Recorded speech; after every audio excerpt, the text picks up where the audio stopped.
I'm one of the only ones that visited Leo. He was Bakersfield, worked in the oil fields after the war. And I think it kind of kept him from coming back because I think he had a kind of a complex about it. How bad was his hand? Must have been Good. I thought it would tear out the bone, wouldn't it? I forget the story, but I think it must have either did one and they mended it, or it went between, because his hand did not look bad at all. It was usable, totally usable. He never came back. I got that. He was from Rapid area, and he came back once, but not to a reunion. Here, I mean, but he didn't get back to the company. The last I knew of Leo, I'd visit him there a bunch of times.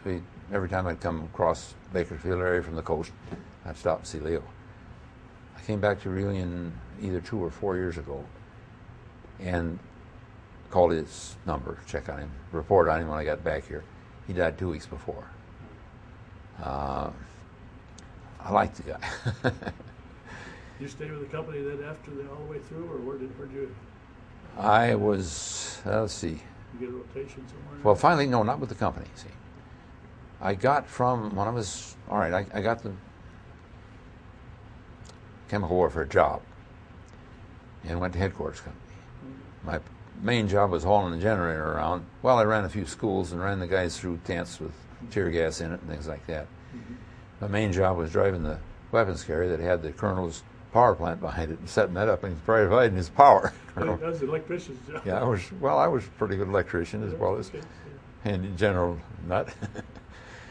I remember riding that into the community. I've got a picture of that in one of the Italian towns, and the gals are just out there, everybody out just cheering us on. They were welcoming us in a major way. Anyhow, we were up beside a barn, could see the Alps, and the war ended in that area. Where'd you do that winter before? Were you down in Bologna? The winter before, we were, I don't know where I was when I got the orders, but I got a pass. I got a furlough. Oh, you got a furlough States. home then. Okay. I was back for pheasant hunting season. I only missed 2, I think. About the same time Brish did. It seems like it, yeah. About the same month, yeah. I might be in it. I'm only doing it, I know, but I hope you can cut out what you want to. I won't be hurt. You want to give me a copy? Yes. You save me telling a lot of stories. I can just refer. Yeah. Hometown too. I don't think you ever did. If you've got more stories, then tell them. I'm enjoying it. I'm enjoying it. Told some to you last night. He's from Ireland, and his grandfather was in World War II in the British Navy. Oh, really? Saved you guys Really? in the ocean. He was on the HMS. I can tell you more stories about Ireland. No, that was an experience, so we enjoyed it. Did you got back to the company when the war was over then? Not the company, no. When I went into headquarters company, I was headquarters. Did you come back to the I lost touch in a major way with the guys in some of the things. I'd been with them when we did infantry duty twice. Mm-hmm. One time, kind of bad scene. I think the time Jack Paul got killed in the tank. Johnny Boyd, incidentally, got partially blamed for that improperly. And it had an effect on his mind. It was a tragedy.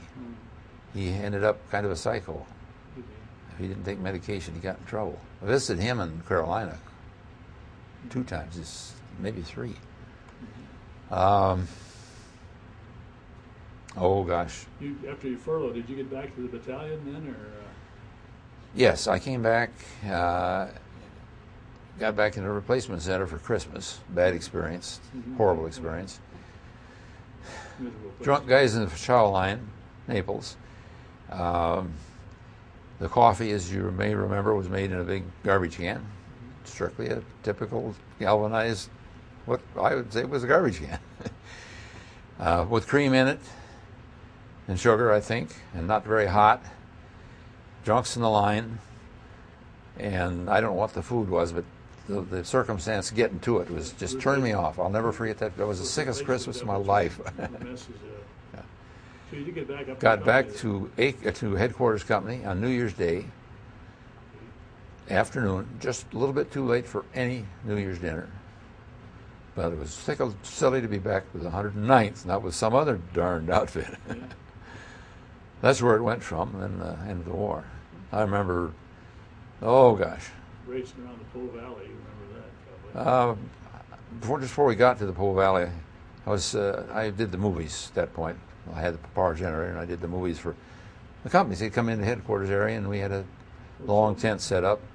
Set up one night, and a German bomber, one of the last one we saw, I think, came in and laid a bunch of anti-personnel mines, not on us, but close enough to call the movie off. Yeah, it shut down pretty quick.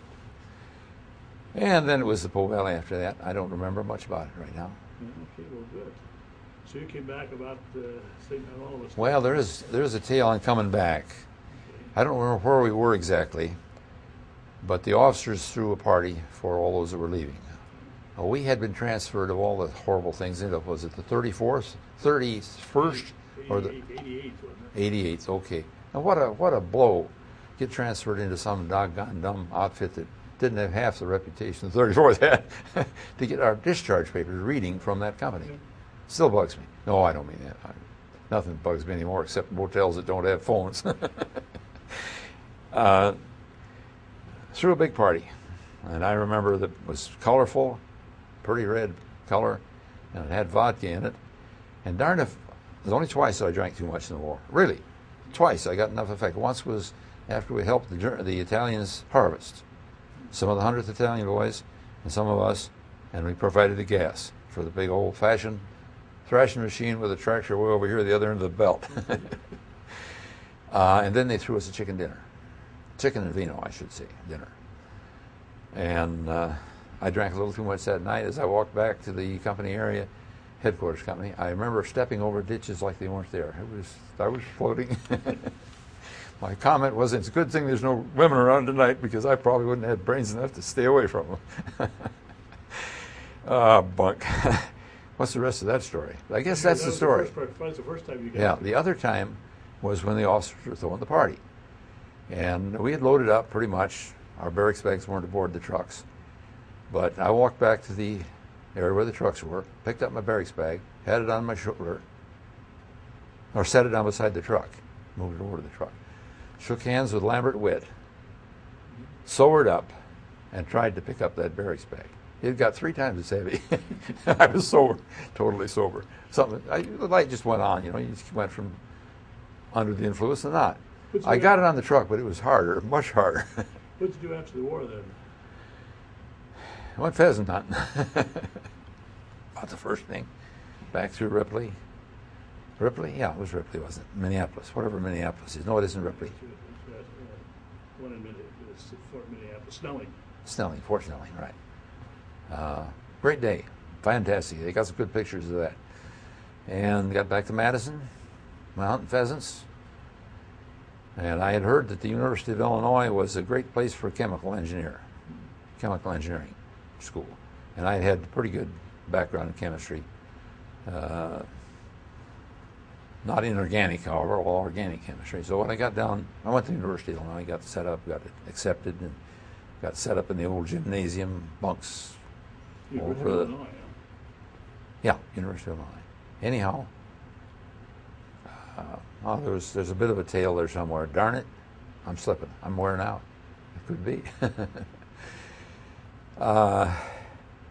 It turned out I found chemical engineering was just a little bit memory and German, and based on my 5-year earlier inorganic chemistry, and I was going directly into organic chemistry, and I says, dang it, I can't memorize. I've got lazy. I just didn't have it anymore.